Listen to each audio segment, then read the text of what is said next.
పత్రము రాసుకున్నాం. ఈ సన్మాన పత్రాన్ని రచించింది మా పాఠశాలలో తెలుగు ఉపాధ్యాయులుగా పనిచేస్తున్న శ్రీమతి శ్రీదేవి మేడం గారు. చదువుతుంది నేనే, అంటే రోజారాణి.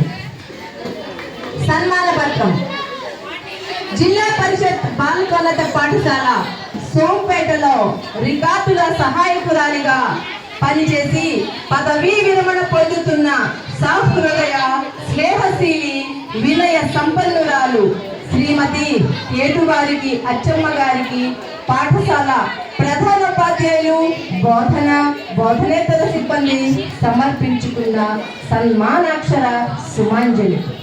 కుటుంబ ప్రస్థానం.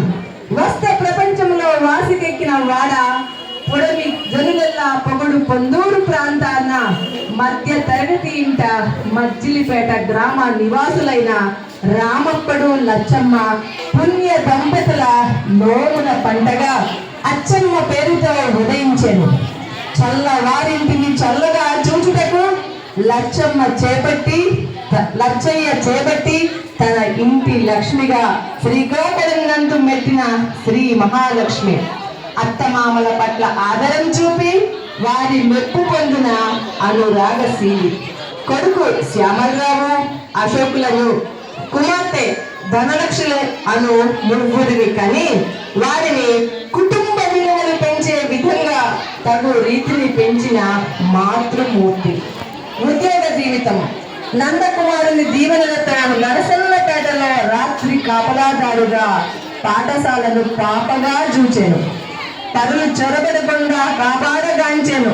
పిదప దస్త్ర సహాయకురాలుగా ఉత్తర నేతృనిదయతో ఉన్నతి పొంది బాలేరు బడిలో బాధ్యతలు చేపట్టే బాగుగాను. పిమ్మట సోంపేట జిల్లా పరిషత్ బాలికోన్నత పాఠశాల నందు చివరి ఉద్యోగ మజిలీని పూర్తిగా ఉంచే పవన సుతుని పావన ప్రకటన 25 ఉద్యోగ రజతోత్సవ యాత్రను రమ్యంగా ముగించే. ఆప్తవాక్యం. సిరుల నిచ్చెడు తల్లి శ్రీ మహాలక్ష్మి దిక్కు అయ్యడి వాడు ధరణిజటపతి శుభములీయవల శేషజీవితమున మనువలు మునుమరాళ్లతో ముటముగా నుండవలే మోదమలర. ఈ సన్మాన పత్రాన్ని మా శ్రీదేవి మేడం గారు రచించారు. ఒకసారి తెలుగు పండితులు అద్భుతంగా రచించారు.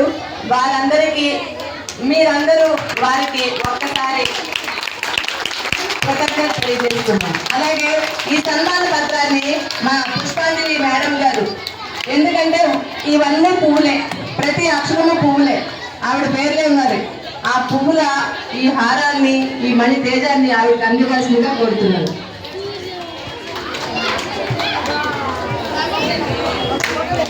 వరే రే